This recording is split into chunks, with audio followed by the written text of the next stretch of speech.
everybody. Welcome to the podcast We Will Be Heard, the Social Work Lens, Policy, Power, and Public Impact. My name is Grace Stoll. My name is Ethan Iglesias. My name is Maya Pinnell. My name is Lazarius Reynolds. And my name is Noah Gonzalez. And today we're going to be examining recent executive orders done by the Trump administration and their implications for social justice, specifically concerning social problems surrounding public and environmental sustainability and health. Basically meaning we are concerned with certain executive orders that have been coming out as of late that have a lot to do with both our individual health as American citizens, but also the health we're going to be seeing for the public for futures to come. Social workers play an essential role in advocating for vulnerable populations, challenging systemic inequalities, and ensuring the ethical implementation of policies. Today we're going to be focusing on Executive Orders 14184, 14187, 14182, and 14164, and 14154. As to what these executive orders are and what they mean, on January 24th, 2025, Executive Order 14182 was signed. This order enforces the Hyde Amendment, and this means it's going to prevent federal funds from being used for elective abortions. This decision reversed previous orders that actually expanded and enabled more reproductive health care access. For decades, the Hyde Amendment was disproportionately affecting low-income individuals, particularly women of color who rely on government-funded health care programs such as Medicaid. This policy change significantly exacerbates healthcare disparities. It does not reduce the demand for abortion services, but rather makes it more difficult for marginalized communities to access safe and legal procedures. Ultimately, for our biggest concern for this executive order is the fact that we know before we saw Roe v. Wade come into place, we already knew that abortions were going to be happening regardless of if they were legal or if they weren't. It's not the matter of will the Hyde Amendment stop abortions, it's going to be whether or not they're going to enforce unsafe abortions. Ever since Roe v. Wade was overturned in the last couple of years, we've seen multiple cases of women in states where abortion is now illegal who have passed away because they could not access the health care that they needed to ensure their life was safe. This amendment is more concerned for fetal life rather than a woman's life who has already grown up and has a life left to live. Social workers in healthcare settings now are going to face greater barriers trying to connect with clients that are going to have these issues. In certain states where women are coming to people trying to receive this healthcare, it's going to be really hard for social workers to figure out what they can do and what resources they can offer to help these women. Again, what Grace was saying, it's not stopping abortions, it's just making them more unsafe. And it's not going to be beneficial to anyone in the end game, the women that need the help, and then the babies that are going to either be born with difficulties or like deformities, and it's not going to be good. But moving on to my executive order, the 14154, Unleashing American Energy, it prioritizes fossil fuels over the renewable sources, reversing environmental advancements that we have in the clean energy production. This decision is not only affecting sustainability, but also impacts the public health and the workforce ability as well. And the energy policies have direct social and economic consequences.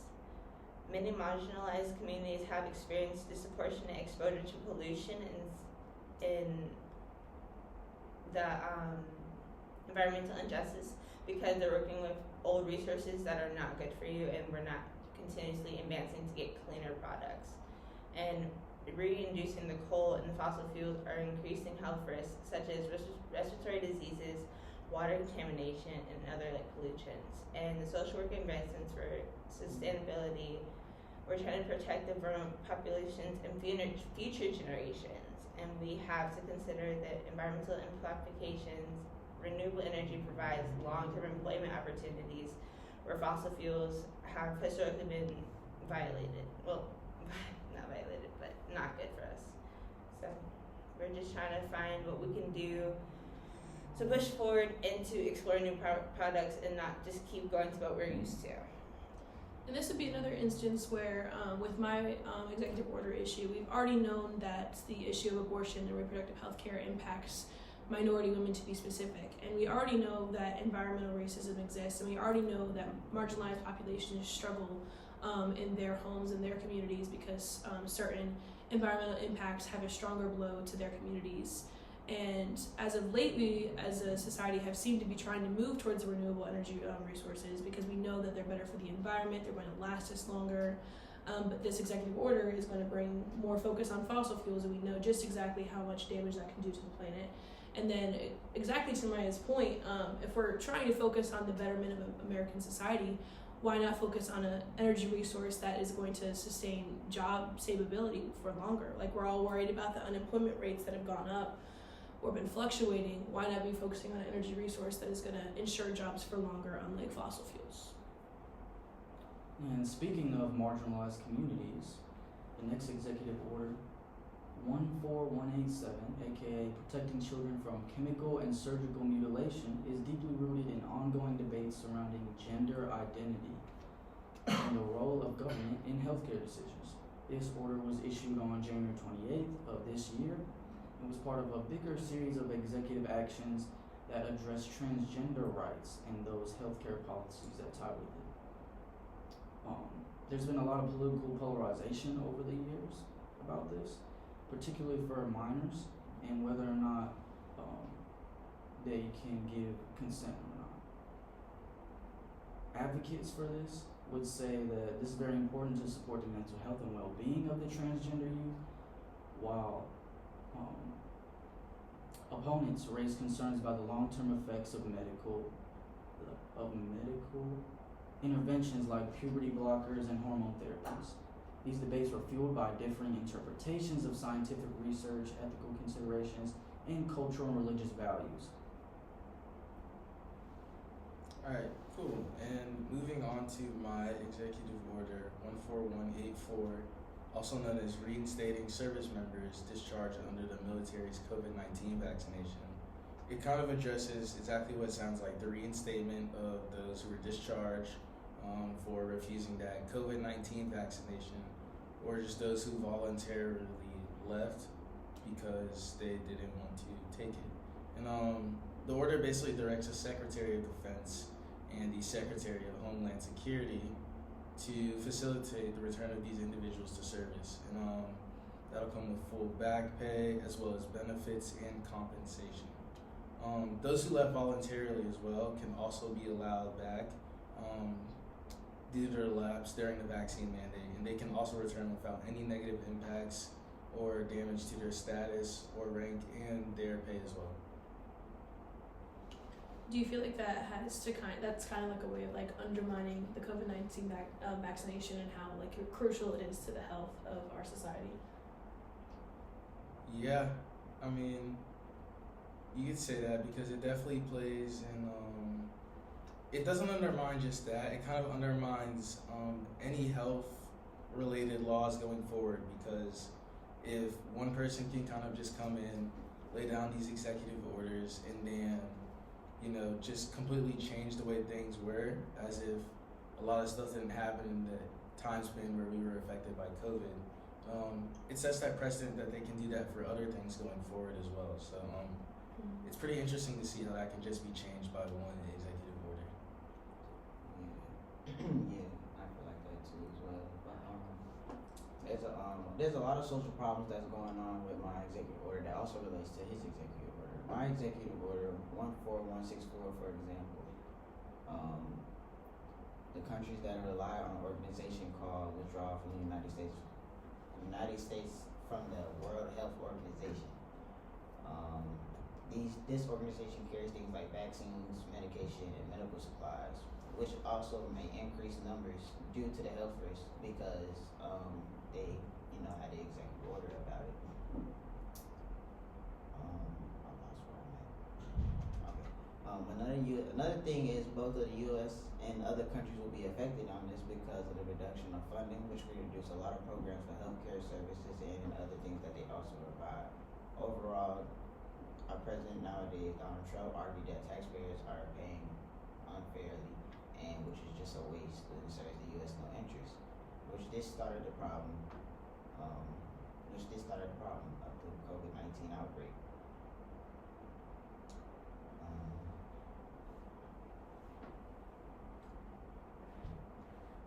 Yeah, I feel like his reasoning behind the World Health Organization being too slow to conquer the COVID-19 outbreak is quite ironic because it was in fact under his administration that people were believing it wasn't crucial to wear masks, it wasn't crucial to try to understand the vaccine, it wasn't crucial to stay home, doing all the correct things that we were told to do. But somehow it's really only whose fault that COVID was expanding the way it was. So, as you can see, all of our executive orders do have a really big underlying factor about the issue that is public health in this country. A lot of people's individual rights are being stripped away. A lot of the factors going on behind the scenes that keeps this country healthy is now being gutted by this administration. So we're also going to speak on how these problems begin and why we kind of think these are disputable problems in the first place. So for my executive order personally, the restriction of federally funded abortion services comes from what I believe is moral, political, economic, legal, and social factors. So the Hyde Amendment was first enacted in 1976 as a reaction to Roe v. Wade in 1973. It set a precedent for restricting federal funds for abortion, disproportionately affecting low-income individuals who rely on the government healthcare problems, as we've spoken on already. There are many people who argue their religious and pro-life beliefs, arguing that taxpayer money should not support abortion. Political ideology explains a fair amount of discourse about this issue, with conservatives genuinely backing the restrictions, while progressives obviously are advocating for reproductive rights. Some justify these policies based on their belief that the government should not fund elective procedures.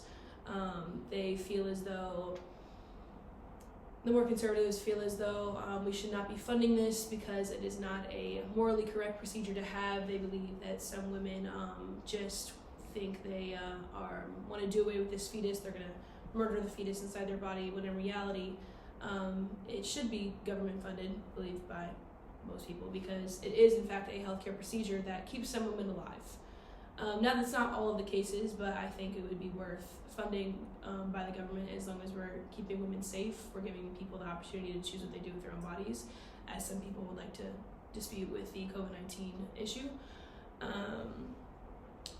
Also, research argues that abortion reflects patriarchal control over women's autonomy, disproportionately impacting marginalized communities. We believe this connects with medical ethics theory, concerns about informed consent, and potential for regret fuel opposition to these treatments. Yeah, and I would say that gender-affirming care has similar issues that go along with that. It's being restricted due to a combination of a lot of things: political, cultural, and medical concerns. And some lawmakers even argue that it's very inappropriate and harmful, and that children are too young to make decisions about their gender. Me personally, I would disagree, but we don't have to get into that. Concerns about the safety and long-term effects of these treatments, like hormone therapy and surgeries, also contribute to the push for restrictions. I think a lot of this comes from misinformation and just a big misunderstanding about what gender-affirming care really is and what the process is like. Because many medical organizations support it as safe and say that it's necessary for the well-being and mental health of transgender individuals. Yeah, I would say both of our executive orders have the similar frustration behind them when it comes to the fact that people deem both of these procedures as unsafe or both of these procedures as morally incorrect, when, first of all, nobody else's medical procedure should be your concern. And we've also seen so many cases of women getting pregnant, of children not being able to get this gender-affirming care, and they commit suicide every day. They are so unhappy and so scared for their life that is not their own anymore because they don't have the decision to make. They end their own life. So instead of us having any type of pro-life care, as people seem to think this is, if anything, we're just ending more life as we know it, instead of actually caring for those who are already walking this earth, who are already a part of American society, and who do need our help with these executive orders that are now enabling that. Yeah, I mean, there's definitely a lot of laws and stuff in executive orders just like that contribute to these narratives, because we actually have seen that like gender-affirming care treatments do actually increase depression in transgender youth, and with just more executive orders coming out like this that targets one's health rights and someone's health care, it creates just more anti-LGBTQ narratives and other stigmas that are around them, which aren't gonna help. It's only gonna hurt the problem.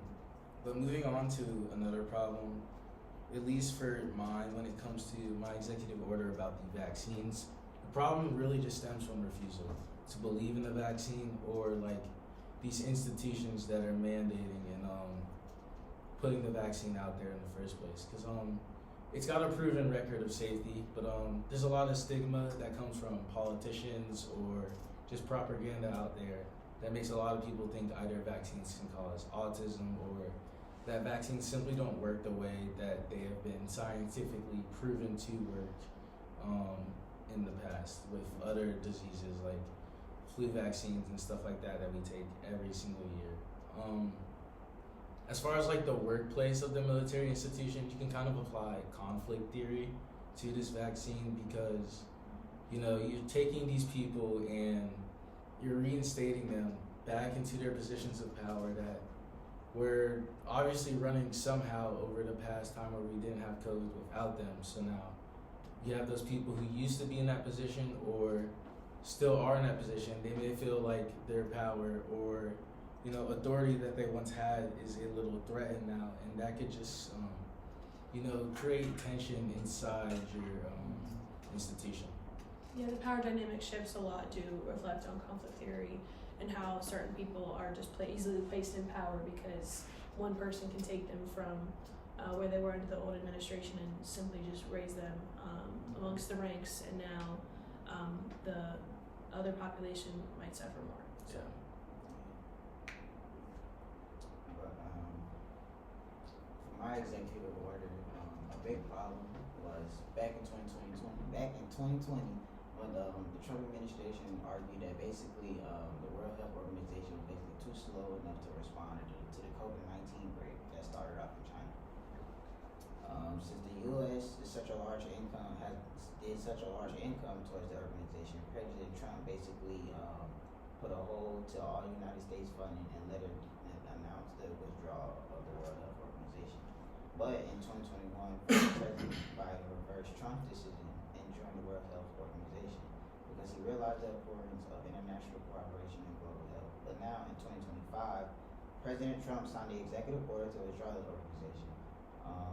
I feel like the problem correlates with conflict theory because of power, resources, and influence. I feel like it reviews how global-wide health decisions are shaped based on the fact of medical needs, but also political agendas and economic competition as well. I feel like it's a lot of like back and forth, like we're in, we're out, we're in, we're out, and it's like saying we don't need their help. It's like needing the help from the global health organization and just keeping Americans safe and feeling like they can either go to the hospital or get the medical care they need. And even going into medical care, going back to my executive order saying going back to fossil fuels and using things that were very harmful in the past. The problem now is they're claiming that they're wanting more jobs and that going back to old fossil fuels will solve that issue. And stripping us away from the meaningful and reliable work of wanting to find new fossil fuels, and they're talking about eliminating the electric vehicle mandate, which is so funny because of the wrapped up in the electric vehicle and the person that created them. And it's not true what they're saying about us not having more jobs going into learning more of the world and how we can capture energy. And they're saying it's going to actually give us more, but they keep saying it's going to take away the opportunities. But it is limitless. Either find the job of finding it or harnessing it, the new energy. But the executive order is just limiting ourselves, unfortunately. But to move on. Yeah, I want to say before we move on, y'all want to kind of like say that really misinformation is one of the biggest things that ties in with all these executive Oh, for orders, sure. one of the Oh, for biggest sure. causes. Yeah. Misinformation definitely is something that gets more support anymore. You find that a lot of people, for instance, voted before this coming election with a lot of misinformation or just a personal bias for the prior administration, so they wanted to see some type of change. But I feel as though now that people are seeing these type of things come out, like this couldn't possibly be the change that most Americans wanted to see, I feel. Yeah, No. certainly. Definitely not. There was a lot of there was a lot of people from one side trying to say this is what's going to be done, this is what's going to happen, but then again misinformation was no, he said he wouldn't do that, this isn't gonna happen, X, Y, and Z, and it's just Yeah, I feel like a lot of people like misinterpreted the information as well. Yes. Also. I feel like a lot of people do that. yeah. Yeah. But even down to the core of our executive orders, I mean, people don't really understand why people need gender affirming care. People don't understand that just because it's not your religious beliefs that like you can still let a woman do what she needs to do with her own body. Yeah. People don't understand the scientific research behind the COVID-19 mandate. People are hearing from people in power that fossil fuels are the way to go, we need to keep digging. People are saying, oh, the World Health Organization is too expensive. Like, I totally, like, it's just the misinformation of it all and the not understanding where the roots of these issues are coming from and the reasoning behind them. Like, there's reasons the people in power are trying to take these things away, and not everyone is actually understanding the bigger picture here. So that's a great point, Noah. Yeah, there's not only that, but just the narratives that things are created around it, as well as like the funding aspect of it. If you notice, that's another spot where all these executive orders are really tied. Like it's either taking funding away from something and they're putting it towards another executive order, and it's just going to create more disproportionate opportunities out in society, because the ones that we're taking funding away from usually are the ones that are targeted and already more marginalized in society as well.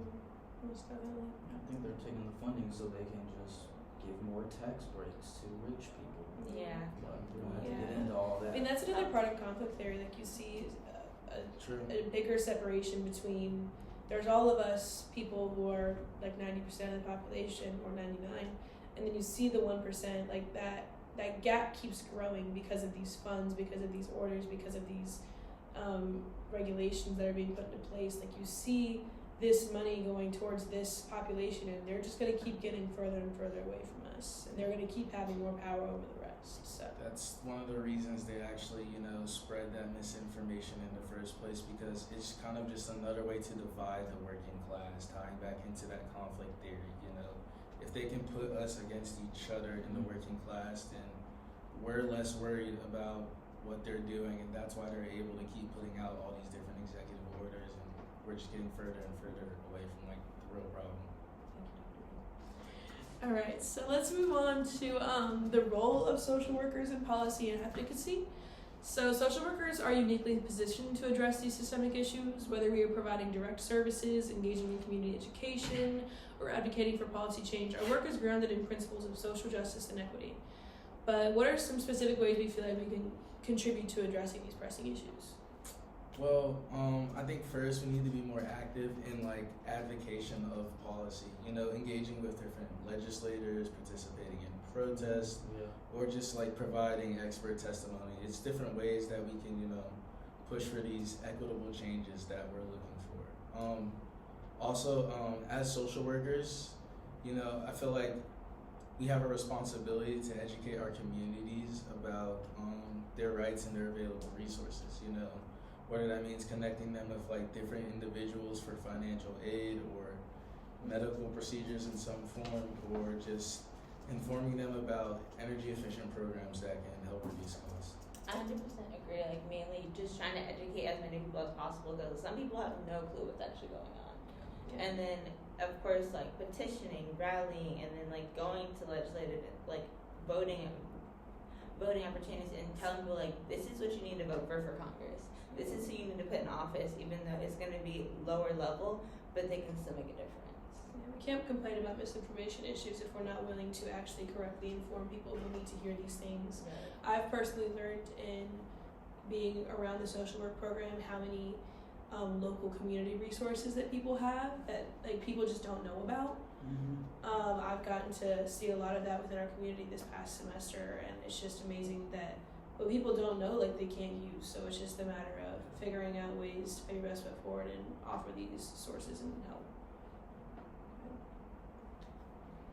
Alright, so the next segment we're going to be talking about challenges and ethical considerations for social workers. one of the biggest struggles for social workers is the emotional toll that this takes on them. Many social workers work closely with individuals who are directly harmed by these policies, and that emotional labor can be exhausting. It can even cause burnout, which is a real issue not just for social workers but for pretty much everybody in any field. Also, the ethical considerations that come into play is like, how do social workers navigate with their personal beliefs, with their own religious beliefs, with their own cultural beliefs, to make sure that what they're giving is not biased whatsoever to their client.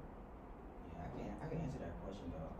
I definitely feel like the only way to really figure that out is having like self-awareness. You know what I'm saying? Like, it's a time and place for like to get your personal opinions. Like, especially for like a job like social worker, like it's not just about you. It's about the person who is about. It's about their family, trying to figure out like how could they get them in a better situation than what they is now. So I feel like that's definitely, and also making sure you stick to the code of ethics. You feel what I'm saying?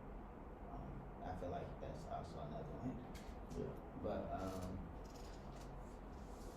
Yeah, no, I mean, I definitely get that. I feel like we also have to consider, the precedents, as I touched on a little bit earlier. And, you kind of have to be proactive when you're doing it, because there's already old stigmas that have been put into place over years and years, but there's also always new ones surfacing as well. And especially ones that like restrict access to different services or civil rights, But I think by like constantly monitoring these policies and just upholding community support and keeping it strengthened, we can kind of like proactively counteract these different precedents that are being set by executive orders. Yeah.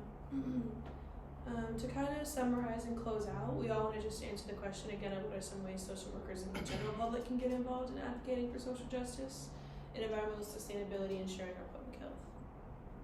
So the things you can do to help yourself now and help people in the community is staying informed, follow the legislative updates and understand how the policies affect marginalized communities, also engage in advocacy, and then connecting with representatives, attend rallies, support organizations fighting for reproductive health and environmental justice, educating others. You have to let other people know what's going on, and hosting community discussions and share accurate information on the topics that are very relevant in the time now, and supporting affected individuals, whether that's providing emotional support, providing resources, financial assistance, or direct action to make a difference. Yeah. That's it, guys. Yeah. Thank you guys so much for watching.